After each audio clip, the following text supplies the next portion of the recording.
বাংলাদেশের আজ প্রত্যন্ত অঞ্চলে নতুন সম্ভাবনার সূর্যোদয়ের পূর্বাভাস দেখা দিচ্ছে। নতুন সূর্যোদয়ের সুবহে সাদেক উদিত হয়েছে।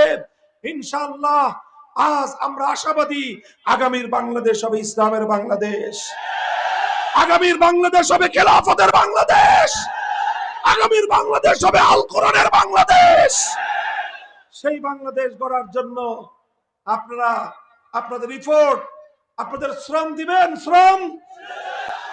দিবেন তো ইনশাআল্লাহ? ঘাম ঝরানো মেহনত করতে হবে, করবেন? আল্লাহর কাছে চোখের অশ্রু দিয়ে ফরিয়াদ জানাতে হবে সফলতার জন্য, করবেন? ঘাম আর অশ্রু দেওয়ার পর বিপ্লবের জন্য মাটি উর্বর হয়ে যাবে।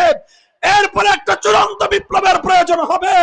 সেই বিপ্লবের জন্য যদি প্রয়োজন হয় শহীদি ঈদগাহে বুকের তাজা শাহাদাতের রক্ত দেওয়ার জন্য কারা প্রস্তুত থাকবা?